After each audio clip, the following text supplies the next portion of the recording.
Vamos ler a palavra do Senhor?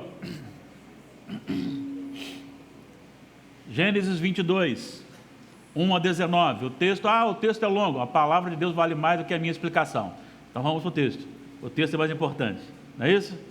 Vamos abrir Gênesis 22, 1 a 19. Acompanhe comigo, por gentileza, silenciosamente e com muito temor e tremor diante do nosso bom Deus. O título sugerido aqui na edição que estamos usando: Deus prova Abraão. E assim está escrito: depois dessas coisas, pôs Deus Abraão à prova e lhe disse: Abraão. Este lhe respondeu: eis-me aqui. Acrescentou Deus: toma teu filho, teu único filho, Isaque, a quem amas, e vai-te à terra de Moriá. Oferece-o ali em holocausto sobre um dos montes que eu te mostrarei. Levantou-se, pois, Abraão de madrugada, e tendo preparado o seu jumento, tomou consigo 2 de seus servos e a Isaque, seu filho, rachou lenha para o holocausto e foi para o lugar que Deus lhe havia indicado. Ao terceiro dia, erguendo Abraão os olhos, viu o lugar de longe. Então disse a seus servos: esperai aqui com o jumento, eu e o rapaz iremos até lá, e havendo adorado, voltaremos para junto de vós. Tomou Abraão a lenha do holocausto e a colocou sobre Isaque, seu filho. Ele, porém, levava nas mãos o fogo e o cutelo. Assim caminhavam ambos juntos. Quando Isaque disse a Abraão, seu pai: meu pai, respondeu Abraão: eis-me aqui, meu filho. Perguntou-lhe Isaque: eis o fogo e a lenha, mas onde está o cordeiro para o holocausto? Respondeu Abraão: Deus proverá para si, meu filho, o cordeiro para o holocausto. E seguiam ambos juntos. Chegaram ao lugar que Deus lhe havia designado. Ali edificou Abraão um altar, sobre ele dispôs a lenha, amarrou Isaque, seu filho, e o deitou no altar em cima da lenha. E estendendo a mão, tomou o cutelo para imolar o filho. Mas do céu lhe bradou o anjo do Senhor: Abraão, Abraão. Ele respondeu: eis-me aqui. Então lhe disse: não estendas a mão sobre o rapaz e nada lhe faças, pois agora sei que temes a Deus, porquanto não me negaste o filho, o teu único filho.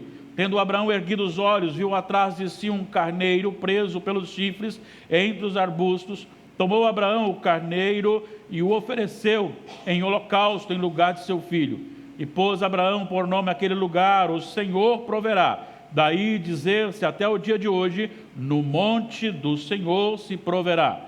Então do céu bradou pela segunda vez o anjo do Senhor a Abraão e disse: jurei por mim mesmo, diz o Senhor, porquanto fizeste isso e não me negaste o teu único filho, que deveras te abençoarei e certamente multiplicarei a tua descendência como as estrelas dos céus e como a areia na praia do mar.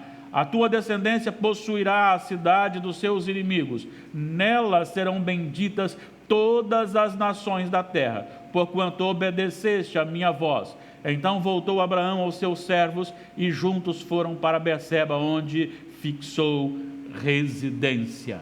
Que a palavra do Senhor, como ela foi inspirada, seja em nós aplicada pelo próprio Espírito, o próprio Espírito que a inspirou. Amém. O tema central é a santidade na família. Foram tratados outros temas pertinentes e relevantes, mas creio eu que o melhor tema deixaram para que eu falasse aqui: cultivando a santidade em família.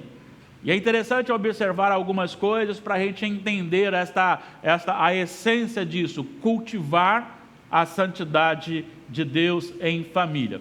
Eu venho de uma zona rural e lá nós mexemos com plantações. E uma plantação precisa ser cuidada para frutificar. Precisa ser limpada das ervas daninhas, protegidas das pragas, fertilizadas. Ela precisa ser cada dia mais cultivada. A terra tem que ser preparada, a muda tem que ser preparada, ao nascer, ao crescer, ela tem que ser cuidada, até nos mínimos detalhes. E é interessante que quando você começa a fazer alguns esforços e ainda assim a planta não produz, não frutifica como deve, é necessário observar a terra. E quase sempre você encontra um problema sério na terra que chama acidez. A acidez, ela consome os fertilizantes que você joga e a planta não absorve tudo o que precisa absorver. Então é necessário que você lance um outro produto chamado calcário para que ele corrija o solo, e corrigindo o solo, todos os fertilizantes jogados com nutrientes e tudo mais são absorvidos melhor pela planta. É claro que hoje nós estamos aqui falando desses cuidados, e todos esses cuidados em uma plantação e numa terra são chamados de cultivo. Na nossa exposição de hoje, nós não falaremos sobre o cultivo de uma terra ou de plantações, mas nós trabalharemos sobre o cultivo da santidade no coração e na alma, e isso no contexto familiar. Nunca foi e nunca será fácil labutar nesta área. A família é, sem dúvida, o lugar mais difícil de se cultivar a santidade. Vamos para o nosso texto e vamos aprender algumas coisas importantes, lições importantes para a nossa vida, neste contexto de cultivar a santidade em família. Nós sabemos que Abrão, foi um homem separado de um meio idólatra. Seus pais fabricavam ídolos, automaticamente ele também os fabricava, juntamente com o seu irmão, ou seus irmãos, e acabavam também adorando a esses ídolos. E partindo de um contexto em que alguém idólatra é separado por Deus, tirado do meio para formar uma nação, a nação de Deus.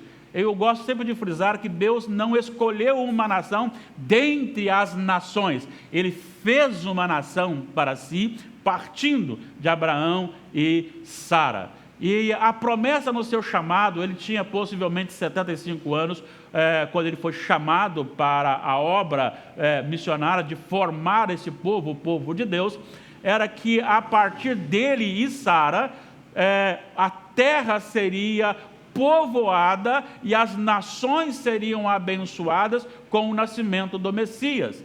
Gênesis 12, 3, em ti serão benditas todas as famílias da terra, apontando para o nascimento do Senhor Jesus. O tempo começa a se passar, eles vão se envelhecendo, e quando chega no capítulo 15 de Gênesis, Abraão faz uma pergunta para Deus: e aí, como é que fica? Eu já estou bem envelhecido, a minha esposa também envelhecida, será então o herdeiro, o meu herdeiro seria então o meu servo Eliezer?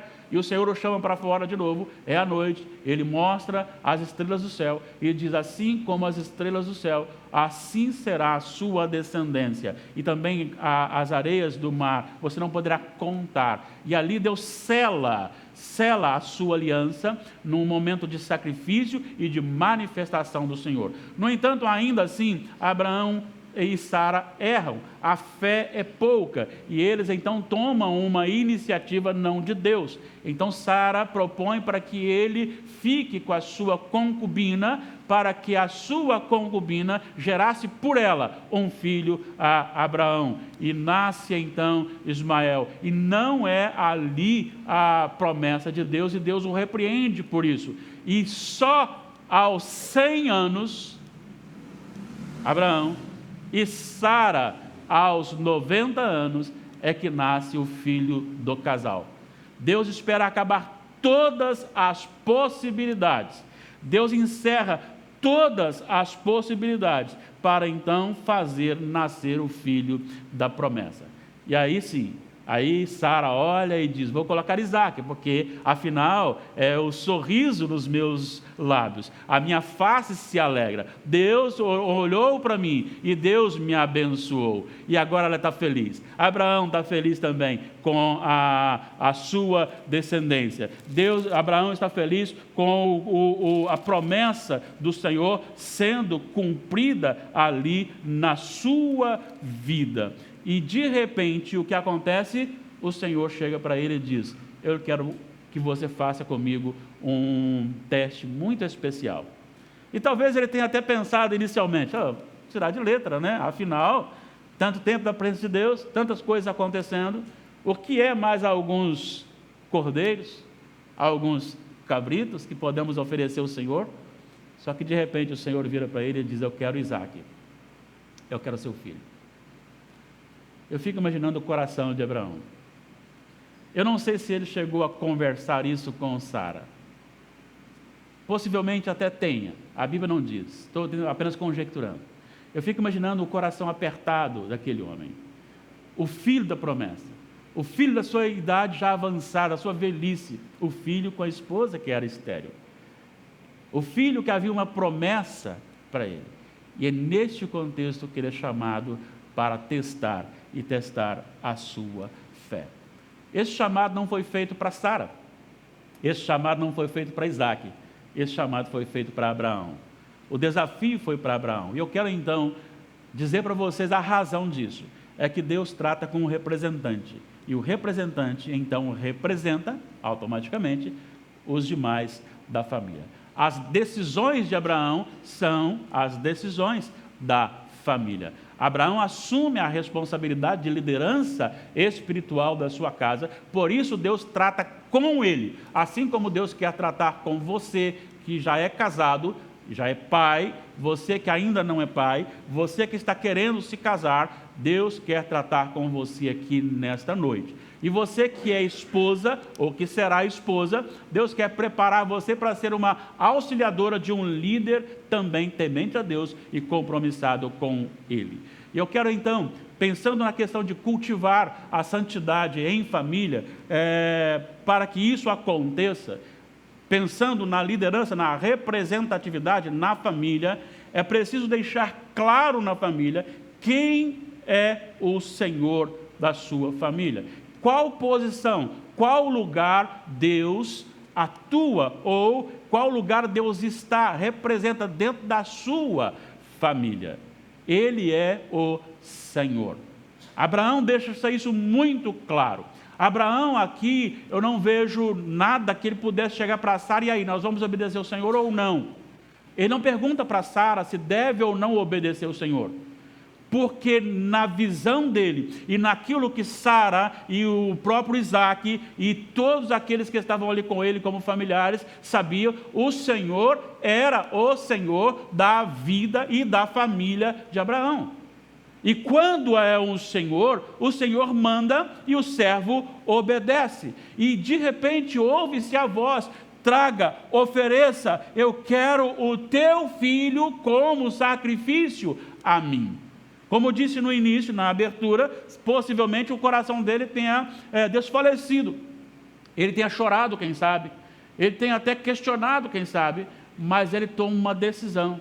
E diz o texto aqui do versículo 1 até o versículo 4, que ele se levantou no versículo 3, levantou-se, pois, Abraão de madrugada, e tendo preparado o seu jumento, tomou consigo 2 de seus servos, e a Isaque seu filho, rachou lenha para o holocausto, e foi para o lugar onde Deus o havia indicado. Ao terceiro dia, erguendo Abraão os olhos, viu o lugar de longe. Ele obedeceu, ainda que a ordem fosse lógica, ainda que aquela ordem fosse causar uma grande amargura na alma de Abraão e de Sara. Mas se é a ordem do Senhor, ela deve ser cumprida, ela deve ser obedecida. Qual a posição do Senhor na família de Abraão? Ele é o Senhor. Deus atua como o Senhor da família de Abraão. Esta é a razão porque ele cria a sua família. De que forma que ele vai cultivando a santidade? De que forma que ele põe temor na família? Ele põe temor na família quando ele aponta para aquele que manda e para aqueles que obedecem. O Senhor manda na nossa família e nós obedecemos. Este ato de sair, esse ato de obediência, até mesmo com a proposta de sacrificar o próprio filho, revela o grande temor a este grande Senhor e o poder desse Senhor, o domínio dele sobre a vida de Abraão, sobre a vida de Sara, sobre a vida de Isaque, sobre a vida da família. Abraão obedeceu, porque ele era um servo do Senhor. E eu pergunto para você, quem é o Senhor da sua casa? O mundo tem dito que a mulher manda na casa. E até a gente já acostumou com essa brincadeirinha. Ah, quem manda? É a mulher mesmo? Não é a mulher. Primeiro, a mulher não é nem líder, ela é auxiliadora idônea, capaz. Alguém que Deus preparou com mão santa, com preparo santo, não para assumir uma posição que as mulheres hoje têm assumido, mas para ser aquela que atua num serviço perfeito para a glória de Deus e a perfeição da liderança do homem. O homem é chamado para conduzir sob a liderança de Deus, a liderança da sua casa. Mas quem manda na sua casa não é nem a mulher e nem o marido. Quem manda na sua casa é o Senhor. E você, marido, é responsável por fazer isso consciente para a sua esposa, para os seus filhos, para que a sua família entenda o lugar que Deus ocupa na sua casa. Para você saber qual a posição que Deus ocupa na sua casa, basta você olhar para o que você vê na televisão, para o que você vê no seu celular, para o que gira em torno da sua casa.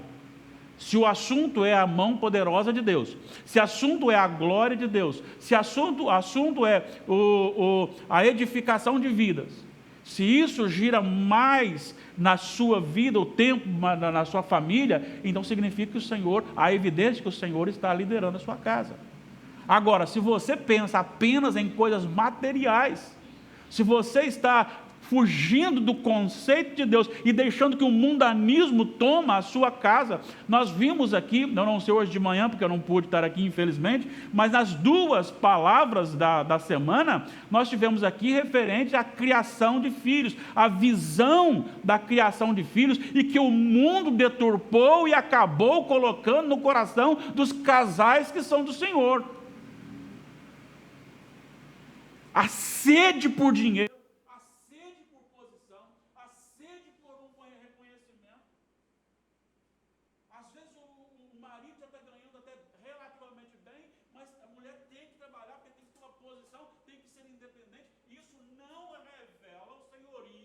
de Jesus. Isso não revela o senhorio de Jesus. O senhorio de Jesus é revelado quando no papel bíblico o homem lidera como Cristo lidera a igreja, não com imposição, mas com serviço. Mas ele é responsável. E a mulher não quer o lugar dele. E quem rege não são as normas deste mundo. Esta é a família que o Senhor é o Senhor, em que Ele determinou desde a eternidade, a sua palavra foi escrita, e assim nós recebemos e andamos segundo o padrão, ainda que tudo vá contra, tudo esteja distante, tudo seja contra aquilo que a sociedade prescreve. Certamente, Abraão seria reprovado pela política ou politicamente correto atual, ou até mesmo pelos direitos humanos. Mas para Abraão não interessa o que pensam as autoridades. Para Abraão não interessa nem mesmo a sua vontade, mas interessa quem é o Senhor da sua vida, quem é o Senhor da sua casa. Quer então cultivar a santidade da sua casa? Deixe claro para a sua esposa, deixe claro para o seu esposo, deixem claro para os seus filhos, deixem claro para os seus pais quem é o Senhor da sua vida, quem é o Senhor da sua casa, da sua família. A segunda lição é preciso para que haja cultivo na santidade na família, é preciso deixar claro o caráter de Deus. Deus é fiel em todas as suas palavras. Versículos 6 a 8, Abraão é tomado aqui, 5 a 8, ele vai tomado aqui por uma expressão muito interessante, e ele diz para os seus servos: esperai aqui com o jumento, eu e o rapaz iremos até lá, e havendo adorado, voltaremos para junto de vós. Tomou Abraão a lenha do holocausto e a colocou sobre Isaque, seus filhos. Eles, porém, levavam nas mãos o cutelo e o fogo e o cutelo. Assim caminhavam ambos juntos. Quando Isaque disse a Abraão, seu pai, meu pai, respondeu Abraão, eis-me aqui, meu filho. Respondeu-lhe Isaque, eis o fogo e a lenha, mas onde está o cordeiro para o holocausto? Respondeu Abraão, Deus proverá para si, meu filho, o cordeiro para o holocausto. E seguiam ambos juntos. Por que eu estou tratando dessa parte como o caráter da fidelidade de Deus? Abraão conhecia e determinou, o nosso Deus é Senhor da minha família. Quem manda aqui é o Senhor. Nada de modas ou modismos, nada de coisas seculares, nada de sistema deste mundo, nada de nada, nem mesmo de mim. É o que a palavra do Senhor determina, isso vai acontecer. Isso ele fez como Senhor. Mas agora ele deixa claro para o seu filho, dizendo assim, e para os seus servos, olha, Deus tem uma promessa para comigo. E a promessa de Deus é que em Isaque, todas as nações seriam abençoadas. A descendência, ele é o meu descendente. O autor aos Hebreus, no capítulo 11, versículos 18 e 19, fazendo referência a este assunto e à fé de Abraão, ele diz assim, possivelmente Abraão cria que até mesmo Deus pudesse ressuscitar Isaque depois do sacrifício. Alguma coisa Deus iria fazer, mas Deus nunca negaria a sua palavra. Uma das coisas que está faltando hoje na nossa casa como família, em santidade, é crermos na palavra de Deus, o poder da palavra. Nós cremos no poder da palavra da psicologia, nós cremos no poder da palavra do homem que decreta coisas, e nós não cremos na palavra de Deus.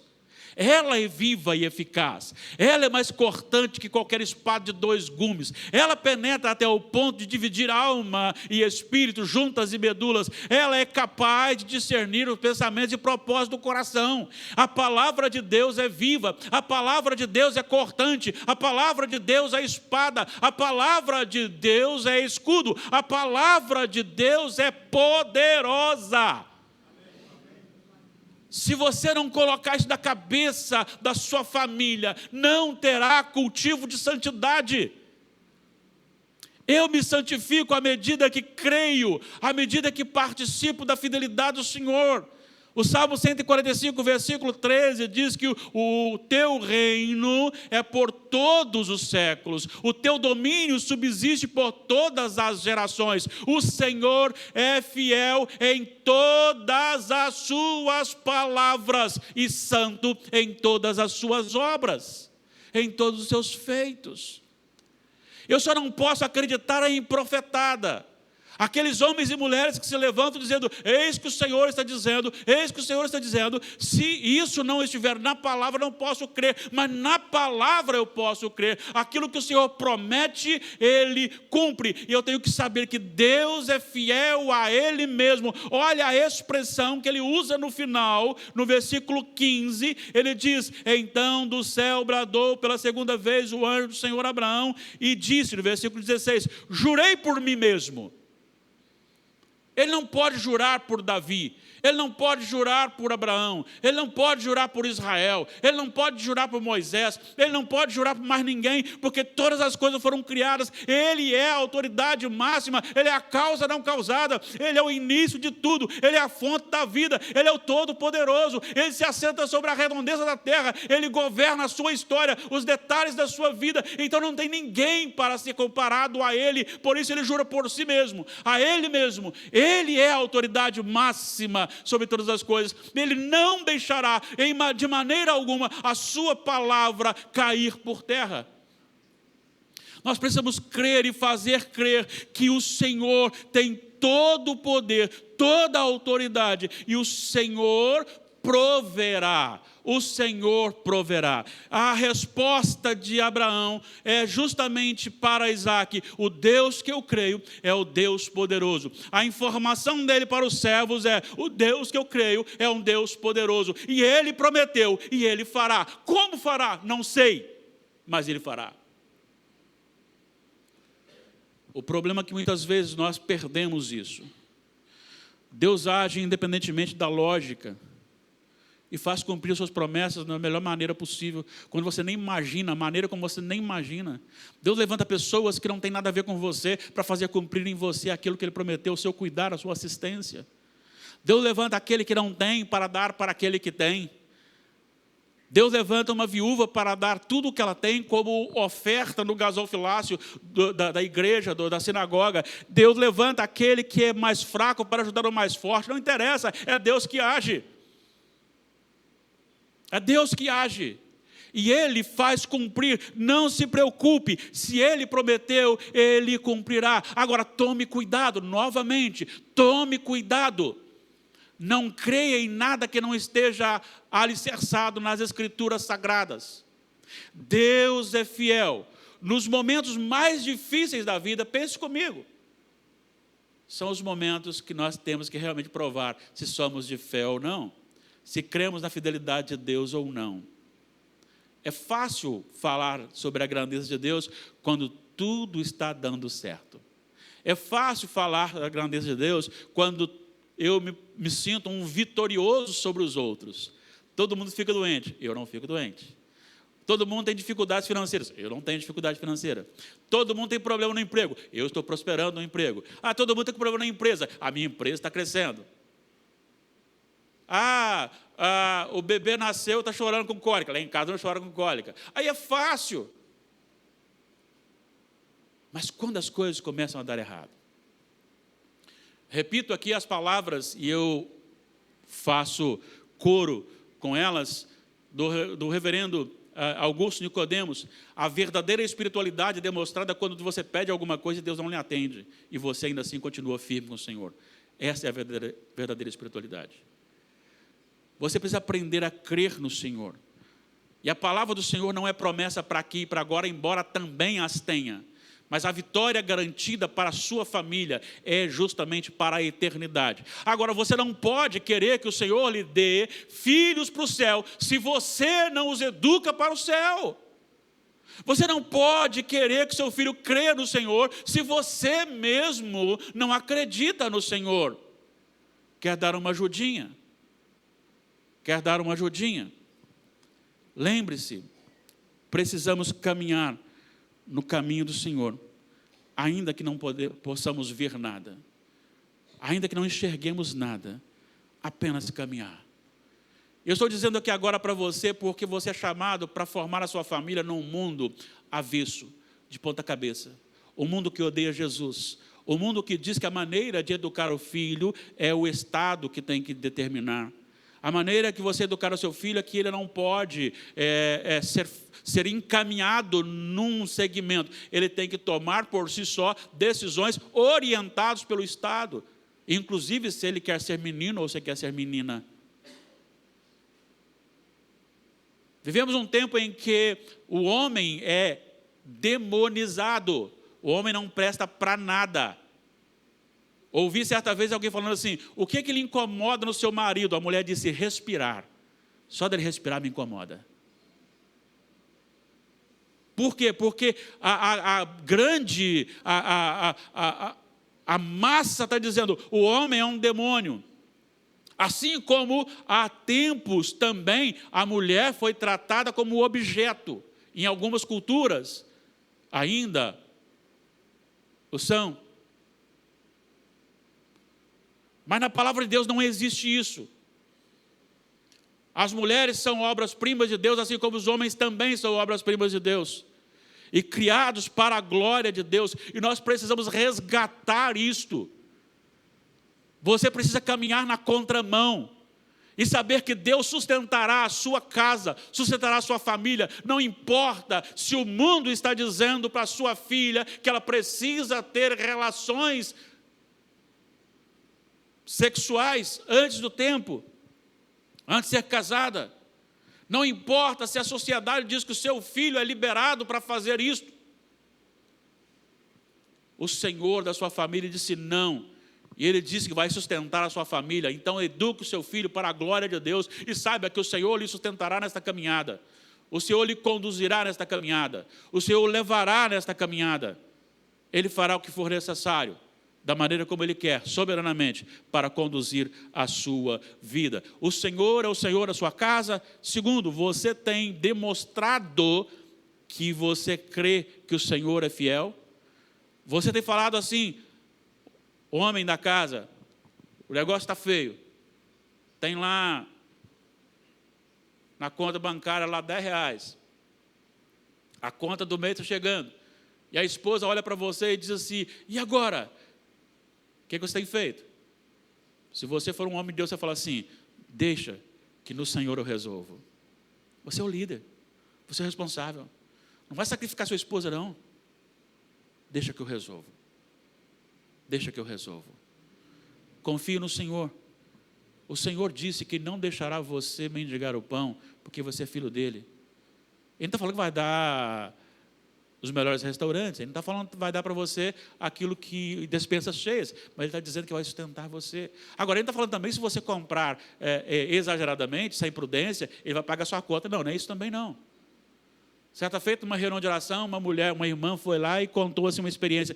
Deus é tão bom, porque eu peguei o cartão de crédito e comprei exageradamente, e aí quando estava aproximando o dia de pagar, eu falei: Senhor, está vencendo, Senhor, está vencendo. E aí alguém mandou uma oferta para eu pagar. Eu falei: não é assim não. Deus não abençoa imprudência, não. Deus não abençoa imprudência, não. Agora, é uma necessidade, aí é outra coisa. Mas imprudência, não. Então, não vá por este caminho. O Senhor é fiel na sua palavra. Ele é fiel a Ele mesmo. Ele não tem nenhum compromisso com pessoas que se levantam falando em nome dEle. Ele tem compromisso com a sua palavra. Então, crie o seu filho na presença do Senhor. E saiba que Deus o conduzirá firme na sua promessa. Terceira, para que se cultive santidade em família, é preciso deixar clara a soberana e santa providência de Deus. Isso aqui eu quero destacar com você, porque vai aqui a partir do versículo 9 até o 14, que é justamente aquele momento em que ele chega no monte, vai sacrificar o filho. O Senhor então diz: não, já cumpriu você. Aí ele olha, tem lá o carneiro, e ele sacrifica o carneiro. E dentro disso aqui, há uma substituição. Deus substituiu Isaque por um carneiro. Deus substituiu Isaque por um carneiro. Deus agiu sobrenaturalmente, colocando e prendendo pelos chifres um carneiro, para que fosse trocado para ir para o lugar de Isaque. Deus agiu quando Abraão confiou e descansou nele. Por isso, Abraão, Isaque, seus servos e Sara experimentaram o ato gracioso, santo, da provisão, da substituição.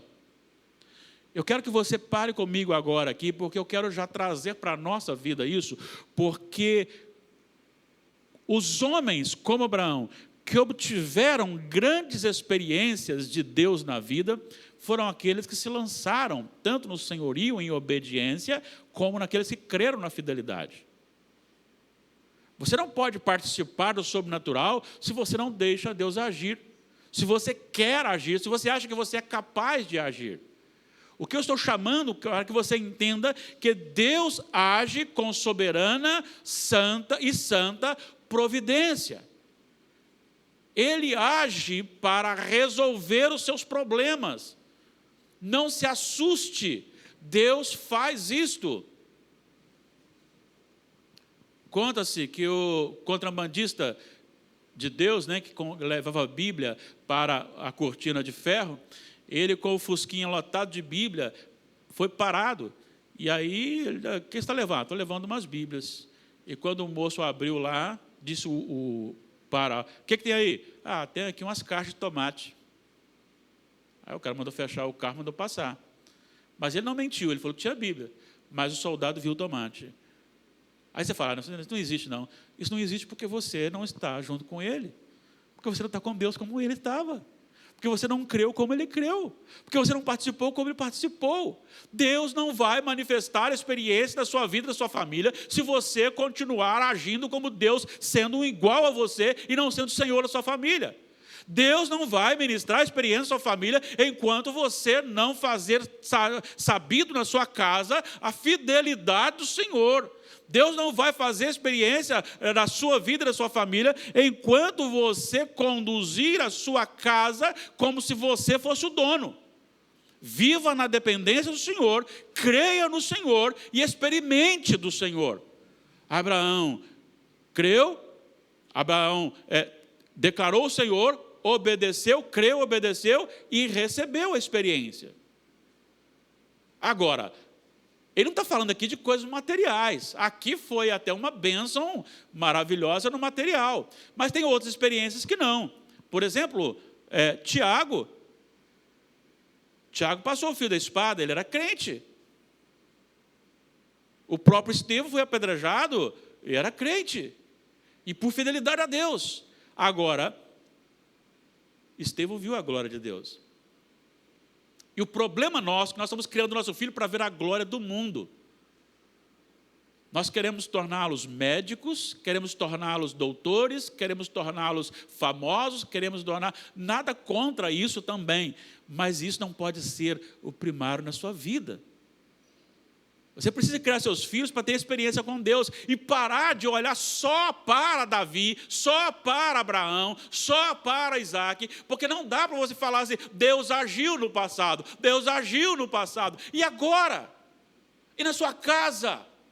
Ou eu creio nisso, ou eu estou perdendo tempo. Você é chamado nesta noite para declarar para a sua família que o Senhor, nosso Deus, é o Senhor da sua casa. Ele manda e a sua família obedece.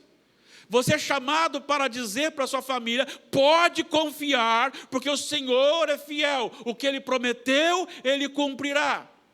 Você é chamado para dizer para a sua casa que o Senhor é soberano para agir justamente no ilógico, na sua santa, soberana providência. Repito aqui para alguns e para outros, conto pela primeira vez.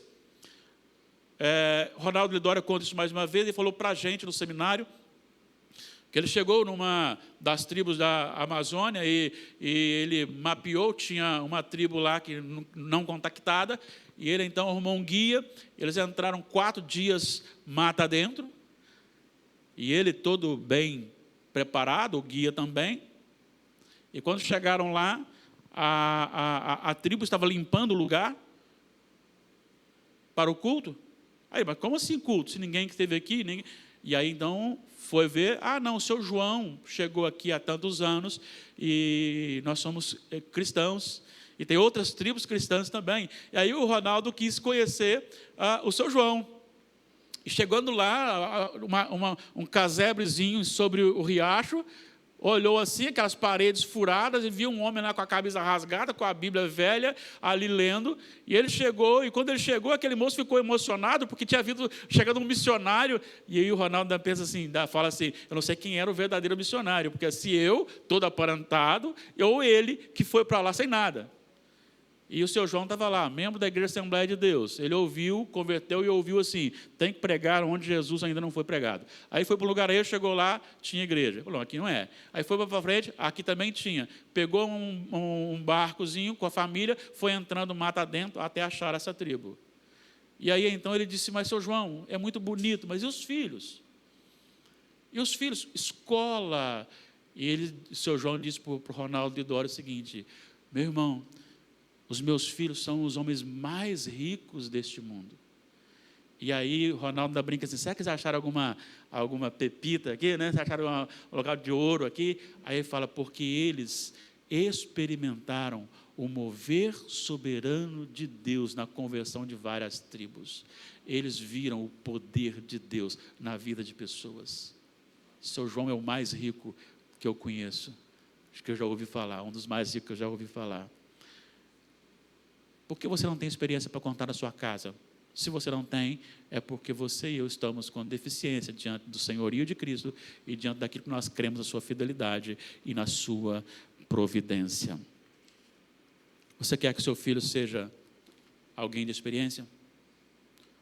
Eu espero que você queira isso. Sua família experimente do mover soberano de Deus. E eu encerro com a última lição. Para cultivar a santidade em família, é preciso deixar claro que sua família faz parte do propósito da salvação dos eleitos. Versículos 15 a 19. Ele diz assim: porque você me obedeceu, eu vou manter a minha promessa. Jurei por mim mesmo, diz o Senhor. Porquanto fizeste isso, não negaste o teu único filho. Olha só, 17. Deveras te abençoarei, e certamente multiplicarei a tua descendência como as estrelas dos céus, e como a areia da praia, na praia do mar. A tua descendência possuirá cidades, ou a cidade dos seus inimigos. Olha o 18. Nela serão benditas todas as nações da terra. Nela serão benditas todas as nações da terra. Não deveria ser o alvo da nossa família? O primeiro, tem 2 assuntos que eu oro antes da Ana Júlia ter nascido, e agora continuarei orando. O primeiro é o casamento dela. Eu estava orando para que o Senhor prepare para ela um homem de Deus que ame Jesus mais do que ame a ela, e que ela ame a Jesus mais do que ame a Ele. E segundo, que toda a minha geração seja, primeiro, não desvie nenhum da presença do Senhor, e que se preocupem em ser instrumentos abençoadores para a conversão de almas. Essa é a maior riqueza. Essa é a maior riqueza. Nós nos preocupamos muito com aquele que está com câncer, nos preocupamos muito com aquele que está enfermo, seja ela qual enfermidade for. E isso sim, é algo bom, é bom. Mas tem tanta gente indo para o inferno. Tem tanta gente sem Jesus. E às vezes eu estou com ele no elevador e não falo. E eu me pergunto o seguinte: se eu soubesse que alguém estivesse enfermo e eu soubesse a receita da cura, automaticamente eu falaria, ainda que eu não o conhecesse. Que é uma coisa mais simples. Questão de garagem, bater e abrir porta e bater no carro do outro. Meu carro está machucado por causa disso, eu descobri algo, você compra, coloca ali, protege. Eu estou contando para todo mundo, meus amigos lá, e aqueles que têm perto de mim, olha, tem isso aqui, eu vou comprar. E é uma coisa simples. Agora, tem alguém indo para o inferno, eu desço com ele no elevador, e como eu sou muito comunicativo, eu falo assim, olá, tudo bem? Se ele falou tudo bem baixo, eu abaixo a cabeça, porque eu sou muito tímido, não falo com ele. Eu tenho tornado isso diferente. E eu quero que a minha família seja diferente. Eu quero que a Ana Júlia seja uma menina que gere missionários, que ela seja missionária, que ela seja local ou não importa onde, mas eu quero que ela seja uma serva fiel do Senhor. Tenho orado para isso. Eu quero a minha família toda na presença de Deus. Eu quero que a minha família seja usada para isso. Eu quero que a minha família esteja para a glória do Senhor. Eu quero que a minha família seja um instrumento, assim como Isaac foi um instrumento de Deus. E hoje nós estamos aqui, e Paulo disse que nós fazemos parte da promessa, a promessa feita a Abraão em Isaac, de onde nasceu o Salvador, Jesus Cristo. Inclusive, a substituição do carneiro era justamente o tipo da substituição de Cristo por nós.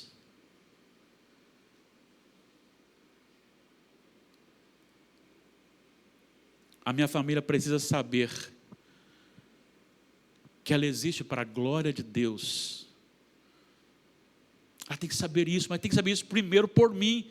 Sou o líder, sou o responsável. Eu tenho que ser responsável dentro da minha casa. E se eu estou com falha, e as tenho, cabe à esposa auxiliar nesta liderança e criar os filhos para a glória de Deus. A minha pergunta é, você e eu Nós temos conduzido nossa família para crer na sua missão, que a sua missão não é ser famoso, a sua missão não é possuir bens materiais, a sua missão é a glória de Deus, talvez possuindo, talvez se tornando alguém de destaque, não importa, mas a missão é a glória de Deus. Nós temos preparado, será que a nossa família para isso? Crie a sua família para que ela seja obediente à missão de Deus, seja abençoadora e seja um canal de salvação para muitas pessoas. Eu quero encerrar. Eu quero convidar aqui você que quer, homem primeiro, que quer assumir a sua casa espiritualmente. Você que quer tomar uma decisão na sua vida de colocar na sua casa o Senhor no lugar realmente dele, como aquele que está à frente. Em seguida, a esposa, ou você que ainda não casou, homem ou mulher, mas que você quer ser alguém diferente nessa sociedade, caminhando na contramão da sociedade. Eu quero orar pela sua família. Venha aqui à frente como um ato, não um ato místico, não um ato místico, mas um ato de entrega que manifeste anseio, manifeste desejo. Você como marido,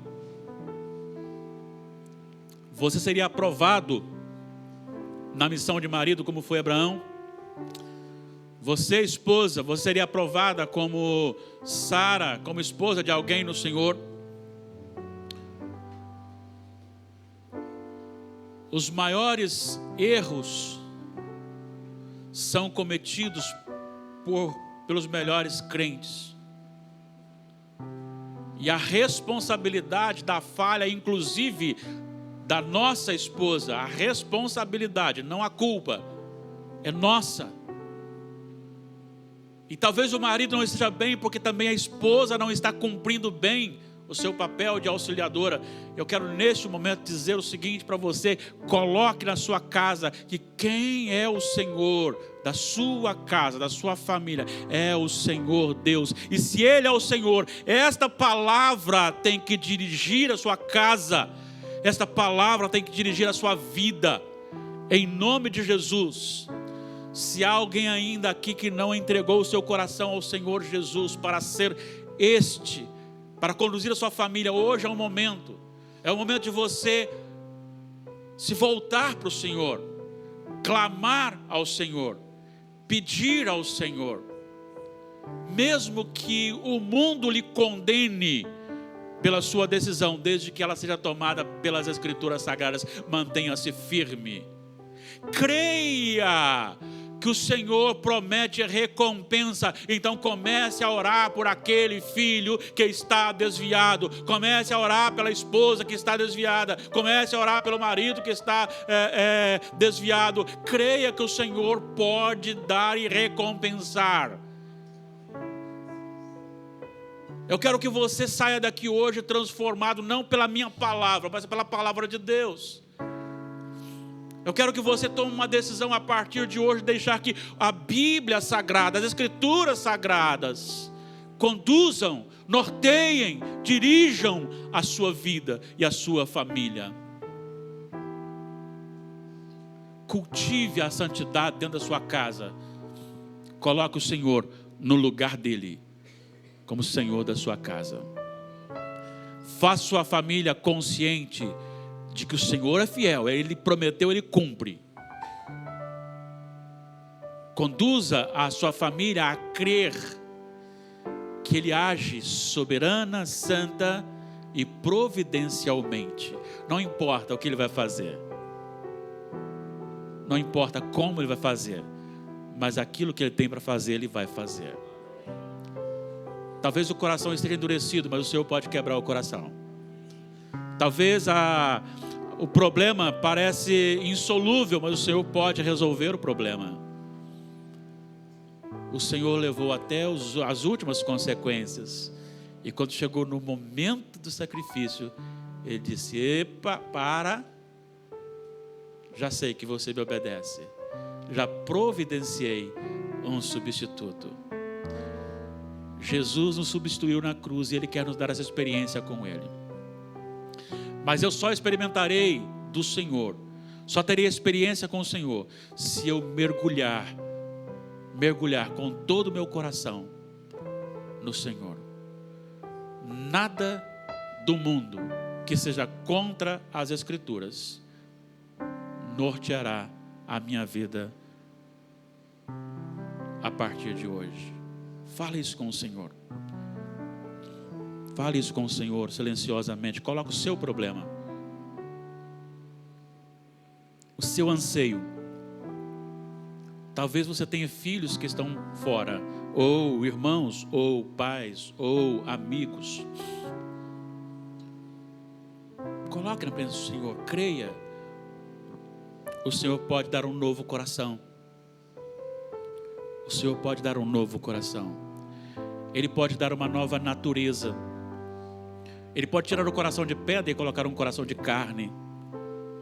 Ele pode colocar o Espírito Santo dentro do coração e habilitar qualquer um, quem Ele quer, para obediência aos seus mandamentos. Ele pode curar também aquele que está enfermo, se Ele quiser. Ele tem poder para isso. E o mais importante, Ele pode formar aquele que você agora está intercedendo por ele, como um servo santo dele.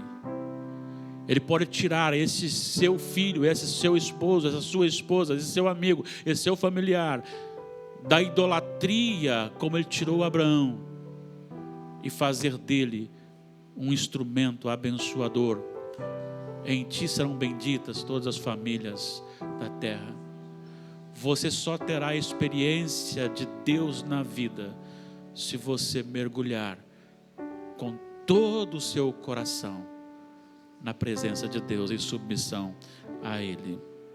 Senhor, ouça as orações. Dá ouvidos, ó Deus.